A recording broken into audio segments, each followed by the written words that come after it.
अस्सलामुअलैकुम students, this is Anika Hussain और आप देख रहे हैं मेरा YouTube channel learning with Anika. आज हमारा जो टॉपिक है वो है साइटोप्लाज्म। साइटोप्लाज्म जो है वो region between plasma membrane and nucleus. Nucleus और प्लाज्मा मेम्ब्रेन के दरमियान में जो सारा रीजन होता है वो साइटोप्लाज्म होता है। फॉर एग्ज़ाम्पल ये एनिमल सेल है, ये प्लाज्मा मेम्ब्रेन है जिसे सेल मेम्ब्रेन भी कहते हैं, और ये न्यूक्लियस है। ये सारा जो रीजन है ना, ये साइटोप्लाज्म है।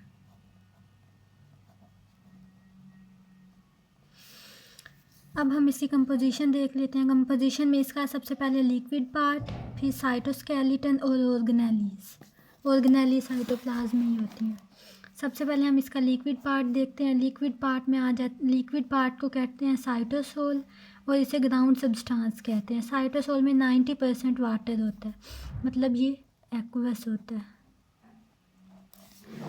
साइटोसोल के आगे टू सॉल्यूशंस हैं, ट्रू सॉल्यूशन और कोलोइडल सॉल्यूशन। ट्रू सॉल्यूशन में आ जाते हैं स्मॉल मॉलिक्यूल्स जैसे शुगर हो गई, amino acid, salts, fatty acids, nucleotides, nutrients, minerals, gases. ये सारी हैं स्मॉल मॉलिक्यूल्स, ये ट्रू सॉल्यूशन में आ जाते हैं। और जो कोलोइडल सॉल्यूशन होता है उसमें मेजर सब्सटेंसेस जैसे प्रोटीन्स, अमीनो एसिड्स से जो मिलके मतलब अमीनो एसिड्स मिलते हैं तो प्रोटीन्स बनती हैं। उसके बाद कार्बोहाइड्रेट्स, लिपिड्स, ये मेजर सब्सटेंसेस हैं। कार्बोहाइड्रेट्स दो फॉर्म्स में होते हैं, एक स्टार्च और ग्लाइकोजन। स्टार्च प्लांट्स में स्टोरेज प्रोडक्ट होती है,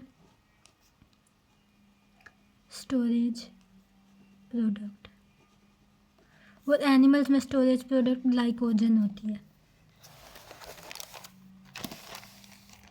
उसके बाद ट्रू सोल्यूशन जो होता है वो थोरोली डिजोल्व इन वाटर होता है। और जो कोलोइडल सोल्यूशन होता है ये पेरिफेरल मतलब किनारे किनारे पे, ये वाला जैसे किनारा हो गया ना, यहाँ पे ये वाला पोर्शन कोलोइडल सोल्यूशन का होता है। और ये बीच वाला जहाँ ज़्यादातर ऑर्गेनेलीज होती हैं, ये वाला ट्रू सोल्यूशन होता है। उसके बाद हम कोलोइडल सोल्यूशन को देख लेते हैं। ये इसकी आगे दो टाइप्स हैं, एक सोल और एक जेल। सोल को एंडोप्लाज्म भी कहते हैं, प्लाज्मा सोल भी कहते हैं, और जेल को एक्टोप्लाज्म भी कहते हैं, प्लाज्मा जेल भी कहते हैं। जो सोल होता है वो लेस विस्कस होता है, साइट ऑफ मेटाबॉलिज्म, और जहाँ ग्लाइकोलिसिस होती है उसे भी सोल कहते हैं। और प्रोटीन सिंथेसिस का मतलब है कि प्रोटीन सिंथेसिस वही होती है ना जहाँ राइबोसोम्स होते हैं, तो मतलब राइबोसोम्स भी सोल में होते हैं, मतलब प्लाज्मा सोल में। और जो जेल है ये स्टोरेज एरिया होता है, मोर विस्कस होता है। मतलब स्टोरेज किस किस चीज़ की होती है, वेस्ट कंपाउंड, जो सेल के वेस्ट कंपोनेंट्स होते हैं वो स्टोर होते हैं। स्टार्च और ग्लाइकोजन, स्टार्च प्लांट्स में होता है स्टोर, और ग्लाइकोजन एनिमल्स में। और ये पेरिफेरल मतलब किनारे, ये भी किनारे पे होता है, मतलब जो किनारे वाला पोर्शन होगा वो जेल लाइक होगा, मोर विस्कस होगा। उसके बाद reactions taking place in cytoplasm, ये असल में इसके फंक्शंस हैं, फंक्शंस ऑफ साइटोप्लाज्म।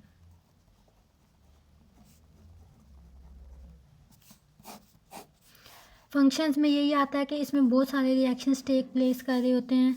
उनमें प्रोटीन सिंथेसिस जो राइबोसोम्स में होती है, जिसको ट्रांसलेशन भी कहते हैं। Process of protein synthesis is called translation. उसके बाद ग्लाइकोलिसिस, ये हमने बायोएनर्जेटिक्स वाले चैप्टर में पढ़ना है। ग्लाइकोलिसिस में जो ग्लूकोज मॉलिक्यूल होता है वो कन्वर्ट होता है पाइरुविक एसिड में। और ग्लाइकोजेनोलाइसिस, इस प्रोसेस में क्या होता है, जो ग्लाइकोजन होता है लीवर में स्टोर जो होता है लीवर में, वो ग्लूकोज में कन्वर्ट होता है। Glycogen is converted into glucose. और जो ग्लूकोनियोजेनेसिस है ये रिवर्स प्रोसेस ऑफ ग्लाइकोलिसिस होता है।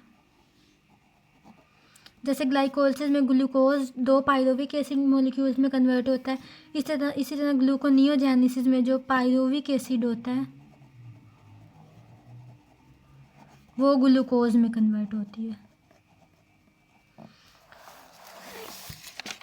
साइटोप्लाज्म का एक और फंक्शन है कि it acts as a store house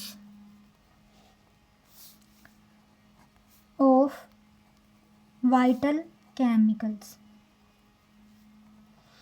जितने भी केमिकल्स हैं, वाइटल केमिकल्स हैं, वो सारे जो स्टोर होते हैं वो साइटोप्लाज्म में होते हैं। ये साइटोप्लाज्म के मतलब कुछ की पॉइंट्स थे। अगर आपको वीडियो अच्छी लगी हो तो लाइक करें, शेयर करें और कमेंट्स करें। अगर आपने किसी मखसूस टॉपिक पे लेक्चर लेना है तो ये भी आप कमेंट सेक्शन में बता सकते हैं।